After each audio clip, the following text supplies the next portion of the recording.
Welcome to day 2 of the College Promise Campaign Careers Institute. My name is Rainey, and I am a program officer with the Ascendium Education Group. Our mission at Ascendium is to champion opportunity, to make the benefits of post-secondary education more attainable for all. We invest in efforts designed to improve educational and career outcomes and increase equity for students from low-income backgrounds, particularly those from historically underrepresented populations. We are proud to be a supporter of the College Promise Campaign and the Careers Institute, and I want to thank you for joining us today.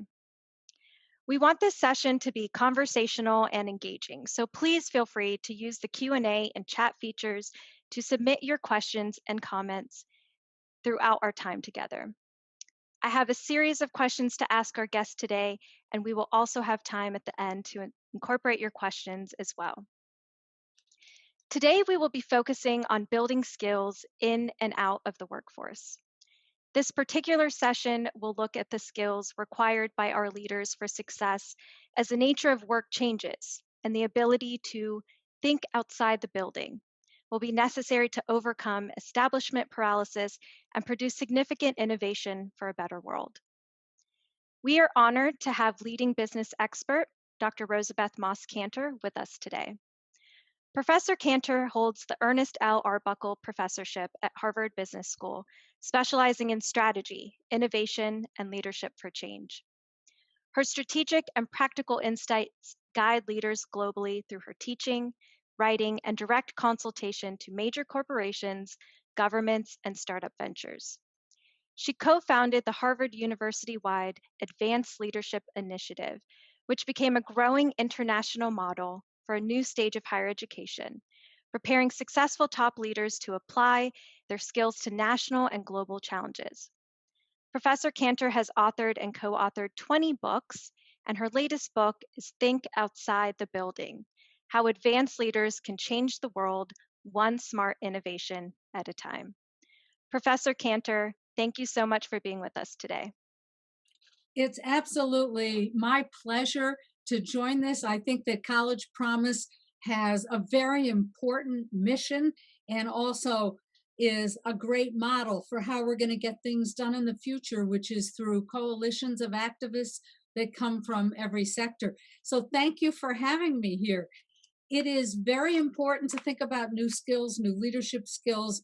I wrote my book, Think Outside the Building, in part because many of the problems that we're concerned about have been around for a long time, but we haven't necessarily done anything about them.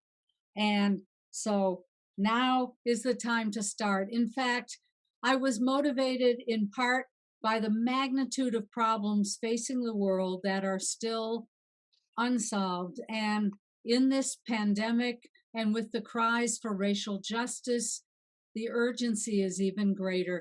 I was also motivated because I had gone to too many dinner parties accompanied by fine wines. That's not a typo. I mean WHINES, that is complaints. People complained a lot, and there were too few doing anything about it, in part because people were often stuck in thinking that had come from institutional structures laid down decades ago, including our structures for schooling, our assumptions about education, our assumptions about the connections between the workplace and personal life, family life, too much separation. And now we're finding that that was a mistake. And workplace and education also, which were both widely separated, so much so that the word vocational was considered a negative word, now replaced by career and technical, which sounds a lot better.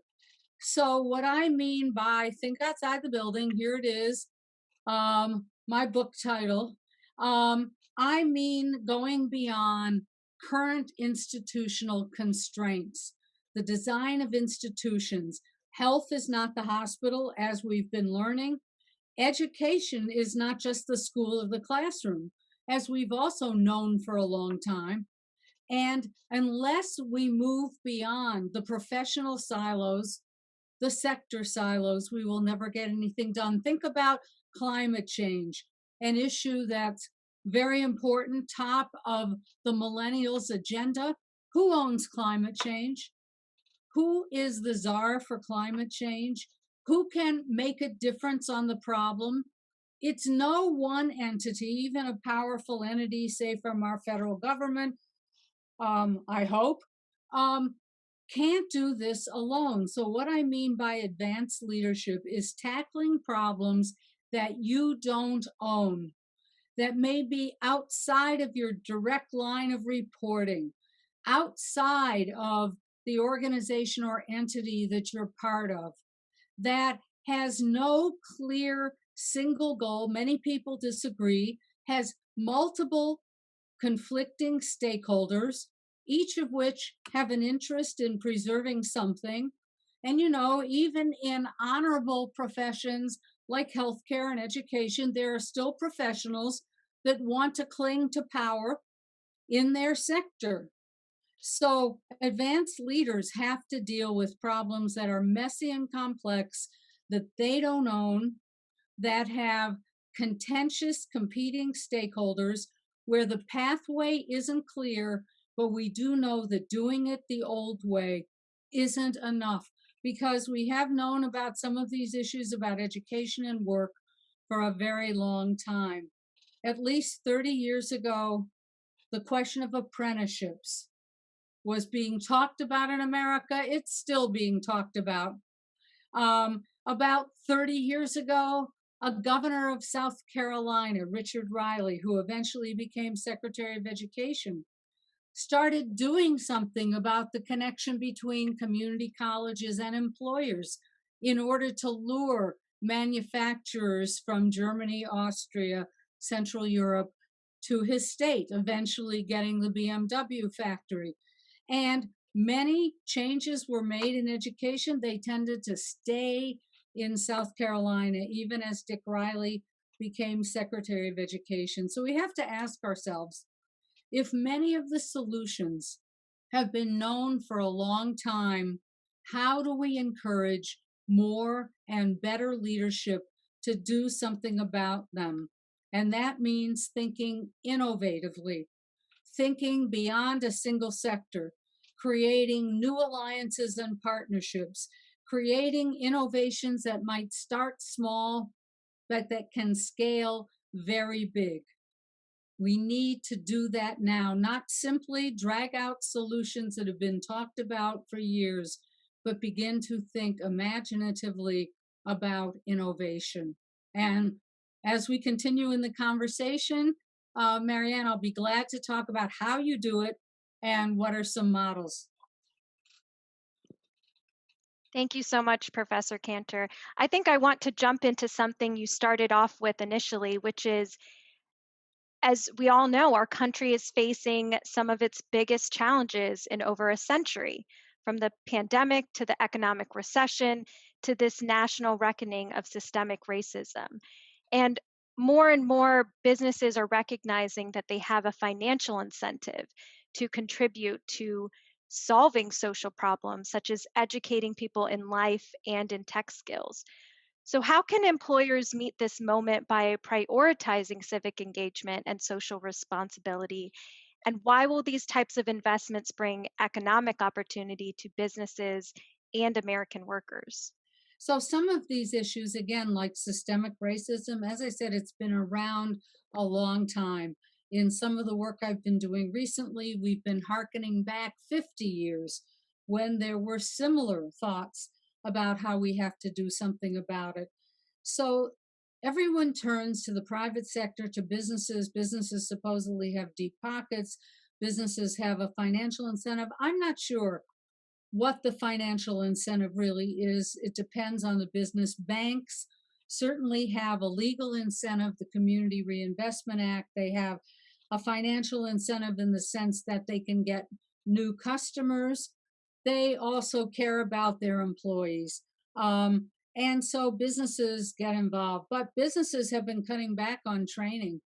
That's one of the first things that go when we hit a downturn. So I don't believe we can turn to the private sector alone to do everything. In fact, I think the role of the private sector is best played out when they partner with the public sector and with civil society. IBM, for example, has been a leader in workforce development and trying to get tech skills to people who are left behind that don't have them.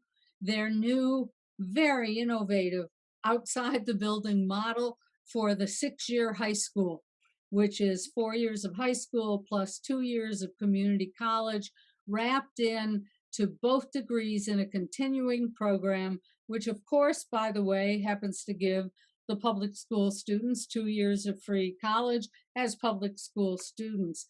Well, they didn't do it alone. They had the idea, approached the New York public schools, K through 12, and the community colleges, or were approached and then came back with solutions. And they built something that was a true partnership between employers, K through 12, and 2 years of college that has been path breaking. What was their financial incentive? Well, they would like that workforce skilled in tech, and they get first dibs on giving a job interview to graduates of that program, but they immediately, to scale this around the country, had to engage many, many more employers. So these programs are educating a workforce that are not necessarily going to go to work for particular companies. It's considered a public good. Their incentive is the glory of innovating, how their employees feel about it, that their current employees can get involved, the goodwill that's generated. But it's not a direct financial payback, and we should be clear about that, because if we try to make it a quid pro quo, companies are going to benefit financially. If they benefit, and if they end up being more profitable because they're also investors in being socially responsible, it's not necessarily a direct relationship. They still have to train their own workforce, and they still have to work with our existing educational systems. What's powerful about it is the partnership. So much of what you have talked about is how social impact often requires addressing cross-sector and cross-industry challenges. Many times when we don't know who the clear owner is of that original problem. What skills do you think are necessary for students and workers in order to drive that social impact change? And how important is coalition building and systems thinking in delivering results? Well, systems thinking is absolutely critical. We have to think much more broadly, and not just, that's also what I mean by outside the building thinking. We have to also think about coalitions. Coalitions, partnerships, alliances are key to nearly everything and getting nearly anything done in our era of blurred boundaries. And when people are territorial, when they cling to turf, when they only talk to people exactly like them, they don't get anything done. So, for example, the PTech, the IBM partnership, PTech is pathways in tech, pathways in technology, early college, high schools. That was clearly a partnership by people who knew how to work across sectors. And it's people at the top, but it's also many people lower down in the organization that have to represent the company in such partnerships. You need respect for people on the other side to build a coalition. You need to spend a lot of time listening to them and their point of view. You need to know what their goals are.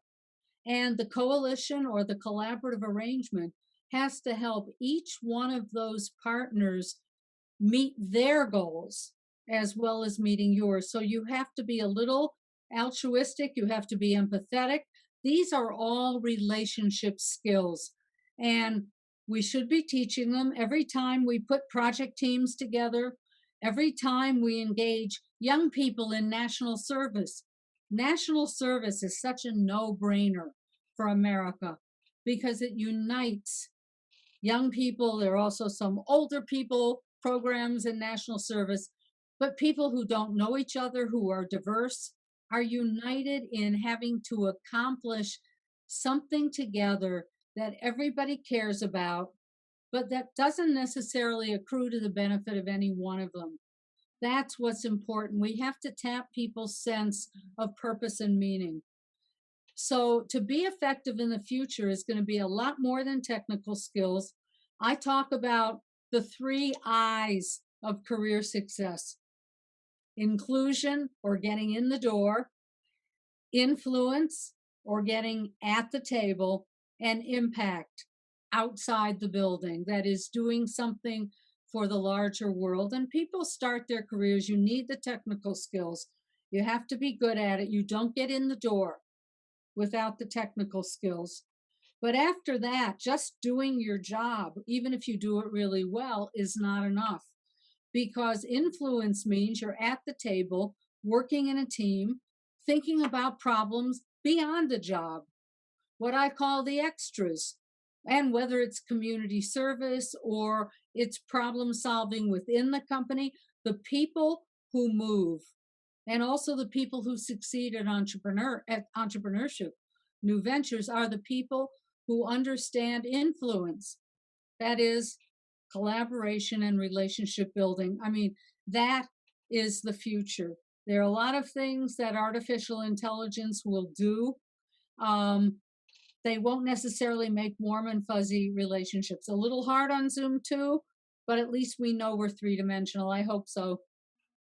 Absolutely. I love your emphasis on helping people find their meaning and purpose and holding their hat on that. So, Professor Cantor, you co-founded the Advanced Leadership Initiative at Harvard, and that offers a year-long immersion in inter- interdisciplinary academic learning, leadership development, and peer-to-peer collaboration for experienced leaders wanting to solve societal issues. What skills do you build in this program that you think are applicable for all emerging leaders? And what pivots are you recommending when teaching skill development in the current COVID-19 environment? So I must say, thank you for mentioning advanced leadership. I have to say, our program at Harvard is definitely an innovation. We set out to invent a new stage of higher education. No stage of higher education had been invented since we started the doctoral programs. And what was that, in the 19th century? So we invented it. It's starting to scale, and I think someday you'll see it everywhere. And that was a little audacious. And when people would say, well, what are you working on these days? I would say, oh, making the world a better place. And they would say, can you pin it down a little bit? And I would say, we're deploying a new leadership force of people at a stage in their career when they can devote their time to thinking about social impact. And I'll get to the question of people earlier in their career in a minute. But one of the first skills we teach is exactly what we did. Here's another bumper sticker I just pulled out of my bumper sticker file. Dream. All right, there we go. Dream bigger than you are. Mm-hmm. That is, be willing to take on a problem well beyond the resources you actually control. That's what entrepreneurs do. If you dream big, you have a sense of purpose and meaning, you can attract other people to the cause. And even though you do have to pin it down and start small, you have to learn to find your voice and to articulate big dreams. And I've seen some fantastic programs in which 8th graders are working on big projects that are going to change the world around them, their communities. So impressive. It's in part because they're given permission to dream. So that's an important skill.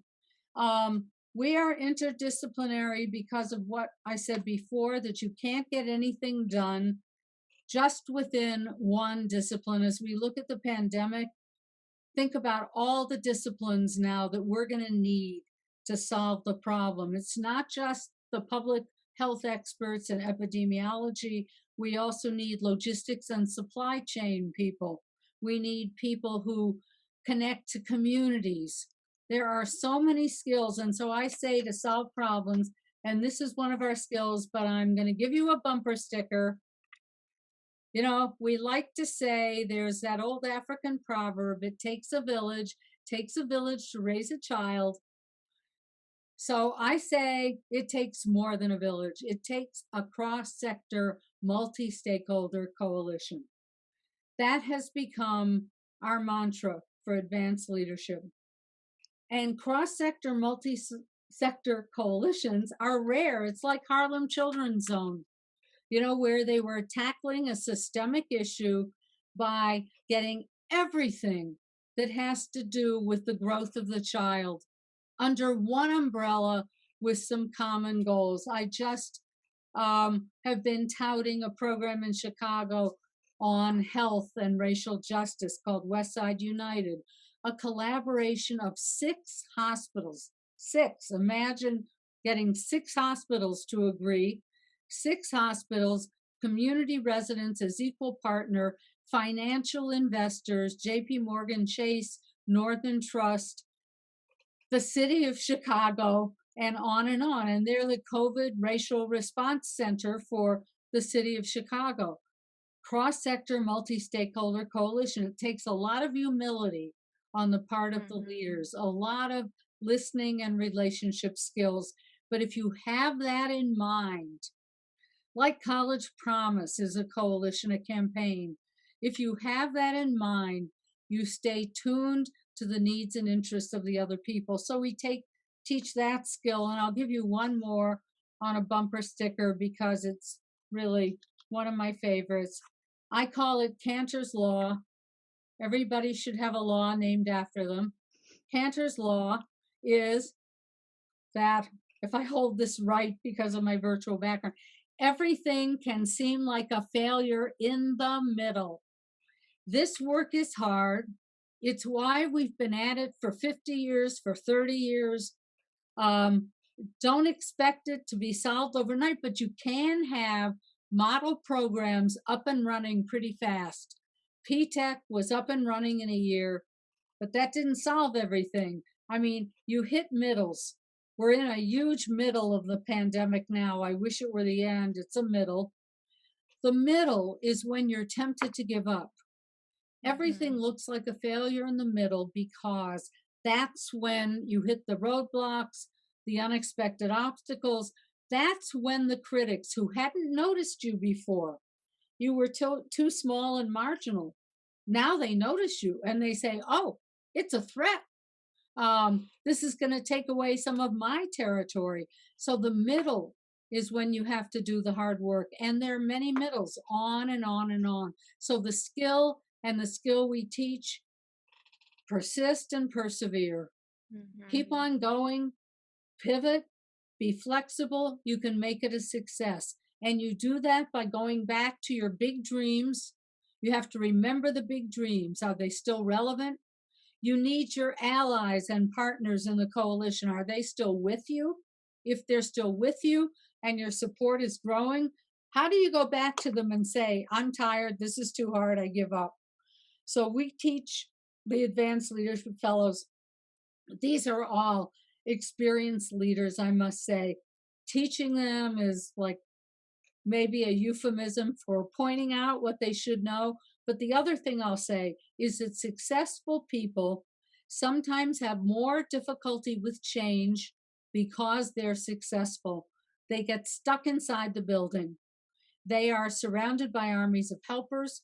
They talk to people who agree with them. They don't have to listen to new ideas. So we had to help our fellows with a lot of unlearning too, about how you come at these problems with humility and collaboration. And so for people at other stages of their career, sometimes it's easier because you don't have all of that stuckness and isolation. So we have people, well, you know, iconic example, Wendy Kopp starting Teach for America.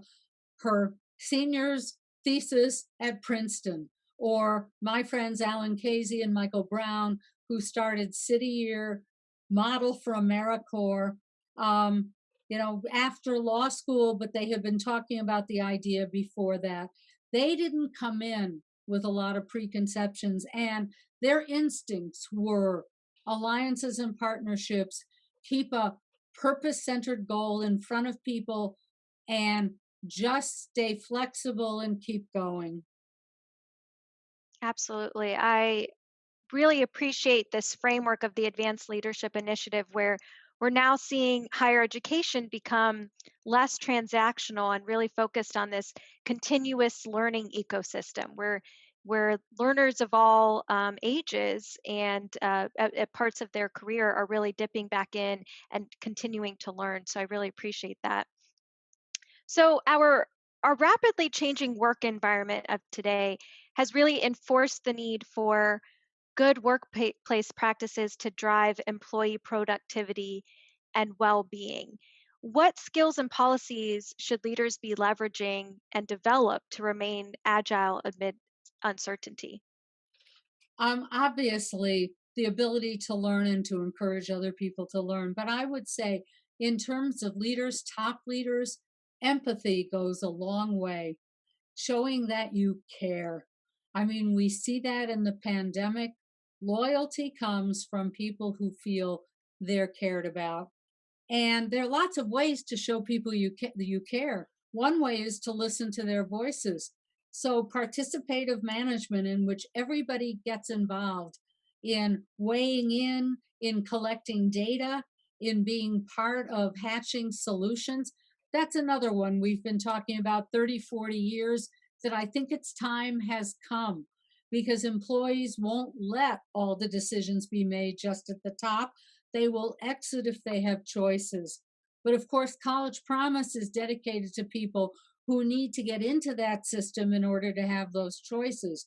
So we should be giving people the power of voice, but we should be connecting them to real employers right away. I think that when people at the top have a chance to see the talent that exists everywhere in society, it's awesome. It's amazing. I think that one of the great things about a program like City Year, for example, is that when the corporate sponsors have a chance to hear how smart, innovative, resilient the core members are, they're impressed. They see something new and different. So, project based learning has been something that's also been talked about for a gazillion years. It's so important. Let's put people in teams and let them do something. IBM's corporate service corps, which was in fact modeled after AmeriCorps and National Service, puts employees, high talent employees, in teams to travel around the world. Now they do it virtually, travel around the world in diverse teams for a short period of time to solve a problem for a community or an organization or a government that IBM has no financial stake in, but that's their leadership development. And it has been so powerful and important that executives at higher levels have wanted to do it too. And many other companies have joined them. Jpmorgan Chase. Jpmorgan Chase has been doing lots and lots of things for communities. They see it as part of their mission, but they also dedicate resources and people to that. When people see problems firsthand, not through textbooks, not even virtually, although we can simulate a little, when they have a chance to think about solutions with other people who are different from them, we know that what emerges is better leaders.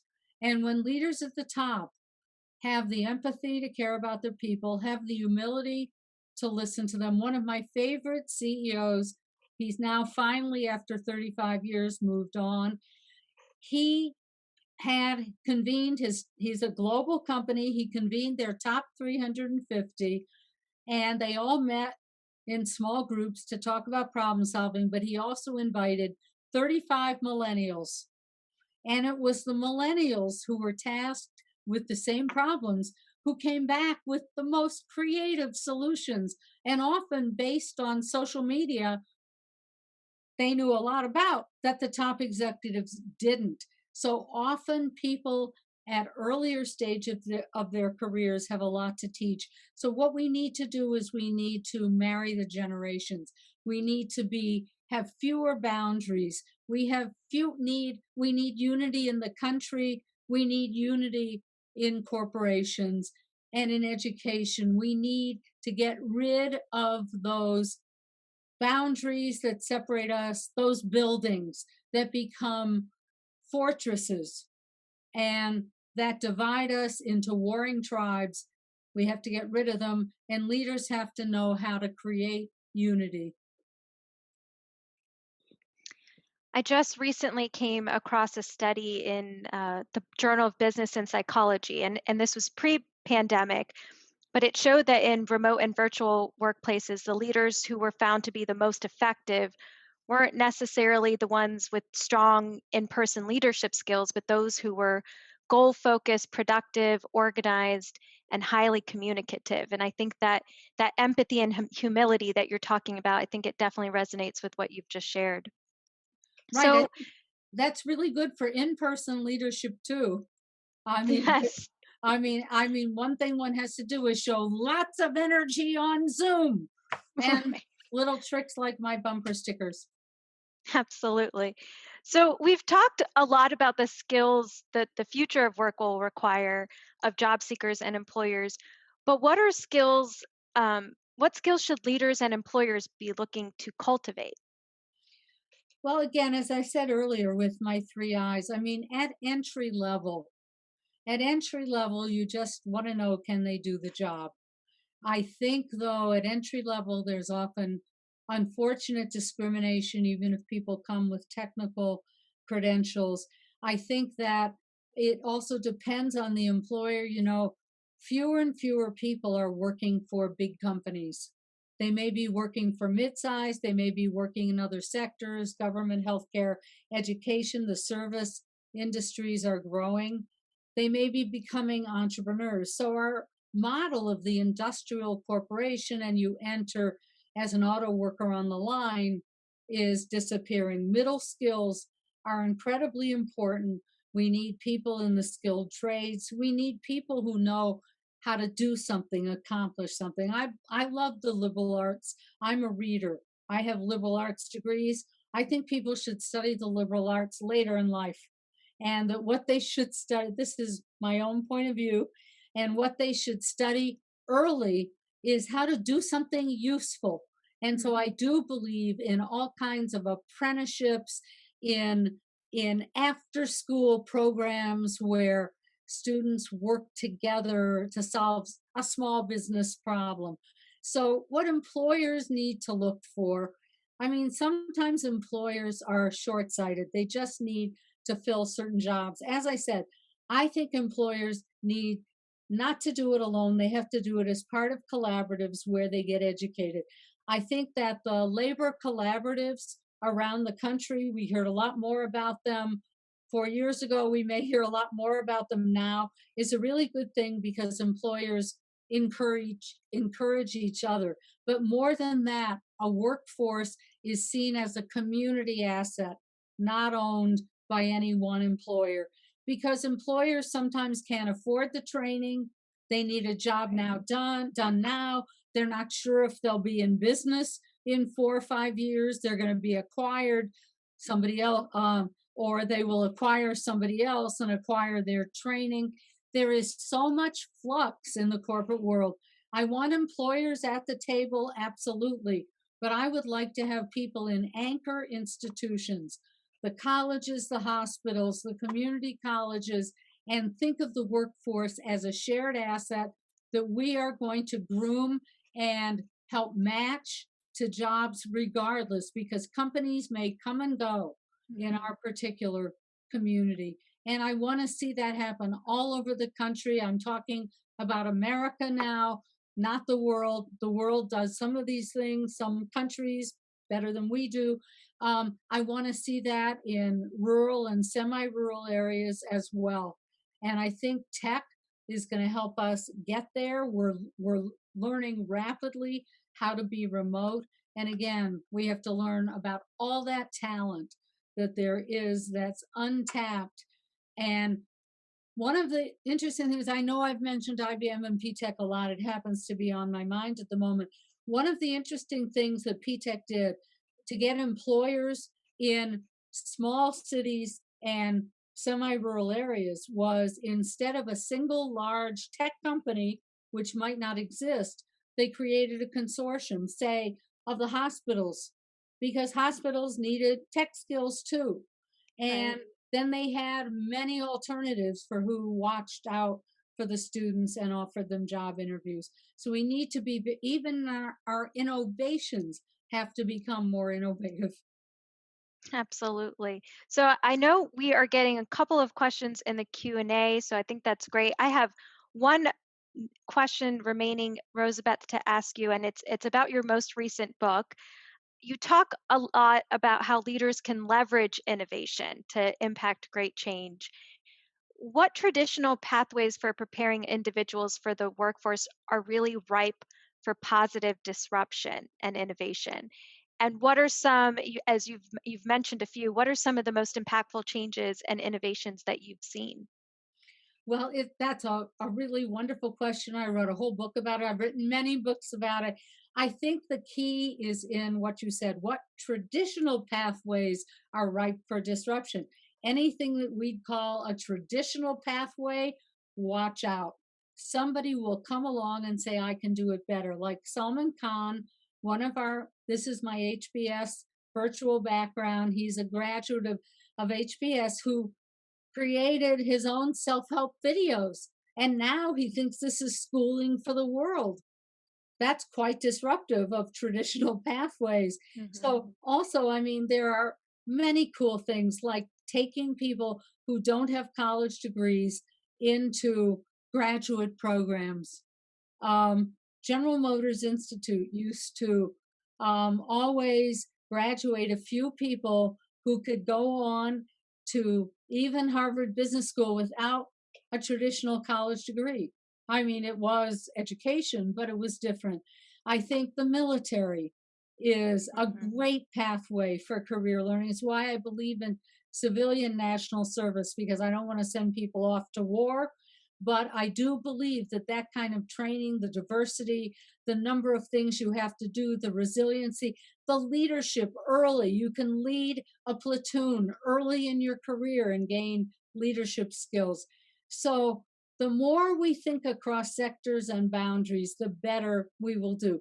I know that there's been trouble in recent years getting enough people wanting to fill civil service positions in the federal government. Well, we were thinking about all kinds of ideas like special corps, of people who come in with very unusual backgrounds, stay a short while, kind of like Teach for America for the civil service. So we just need to be creative, because we're not choosing the next CEO. We're giving people a chance to contribute now. Absolutely. Thank you for that, Rosabeth. So we have a question that has come in through our Q&A, so I'll read that to you. So one of the issues to succeed in training students for jobs in the norm, new jobs, colleges, the new norm, new jobs, colleges still need funding. How do you think we will be able to assure funding will be there? Oh, big question. I mean, one is you find new revenue sources. I must say that advanced leadership at Harvard also brings in a lot of people who are able to cover their costs, different population, a new population. They can cover their costs and they often become donors. I think that one has to think about what's going to be useful for somebody. I don't have the answer to fundraising. I do believe that to the extent this is in the public interest, that I do believe in public funding. I do believe in public funding for 2 years of college. I believe that we ought to tie it to service, that there's a service requirement so the country gets something back in order to help support your education. It's kind of the GI Bill. There you serve first, and then there was funding. So if we truly believe this is a pathway to prosperity, we, the public, we, the people, have to be willing to contribute to it. On the other hand, if you also don't meet the needs of the private sector that doesn't want to be taxed without feeling they're getting value, you have to think about the value. That's why many community colleges do have partnerships with employers. It's Right. not necessarily training to employer specs, but it might come close to that. So we have to forget about this issue of going commercial, like we're going to get our hands dirty. I mean, we have to be willing to consider many alternatives, too many to speak about in one webinar today. Yeah, thank you for that. So the next question that's come through from the audience is, I noticed you spoke a lot about ways to disrupt traditional pathways. And I heard you mention a lot of these more traditional ways as well as ways to develop leadership. What would you recommend in the way of creating new pathways? New pathways. I mean, I'm a great believer in doing. I started out with my fine wines bumper sticker. I'll end with another one that has to do with doing acting. That is, I believe people learn partly in classrooms, partly from their peers. Reading is a really good thing. Great believer in people can be self-taught, they can read, they can learn. And I also believe the one we don't emphasize enough is learning by doing. Is you do it, you try it, you might fail, you have a mentor, you have a way to course correct, and because you are active, you are much more engaged, much more energetic. Those 6-year high schools, when I first heard about this idea from my friends who were creating it, I thought, oh my God, 6 years of high school? I hated high school. I couldn't wait to get out. The idea of staying 6 years, well, it turned out it was 4 years of high school, 2 years of community college. And then actually, many of the students graduated with both degrees in 4 years. They were motivated, they were energetic because of not the whining, which makes you depressed, but what I call the optimism of activism. When you do, when you do, you feel more confident. You have experience you can show people. So the more we give students real problems to solve, real experience on projects and on teams, they can still have academic learning. There's certainly a place for that. But the more we make it active, and it's why I do love internships, apprenticeships, as long as they're guided. There are a lot of internships where the time is essentially wasted on everybody's part. So if the formal education establishment embraces these more informal methods of learning and guides them with standards and credentials and certificates, I think we'll be better off as a country because right now, as you started out saying, Maryann, we have a lot of problems to solve in the United States. I have the optimism of activism. I'm optimistic that we'll do it, but we won't do it just because of who's at the top. Right. That clearly matters, who's at the top. We'll do it though because of people at the grassroots in every community, in every sector, in every industry that become more imaginative, more innovative, and help invent a future based on their values and sense of purpose. Thank you so much, Rosabeth. You reminded me of something we just recently started to tell our 3-year-old, which was, it's not that you can't do it, you're just having a little trouble. And I really appreciate that persistence and perseverance that you've been talking about. So we're nearing our time at the end of our time together, and I want to sincerely thank Professor Cantor again for your time, your insight, and your expertise. Next up, we have 2 Power Talks hosted by Peter Taylor, President of ECMC Foundation, and Scott Cheney, CEO of Credential Engine. And please stay tuned for later on today when Beth Kober, COO of the Markle Foundation, will speak with Chike Agu of Education Design Lab about how students and workers can build their skill sets to meet employer demands. Thank you again, Professor Cantor, and thank you everyone for joining us today. Please stay safe and have a great afternoon.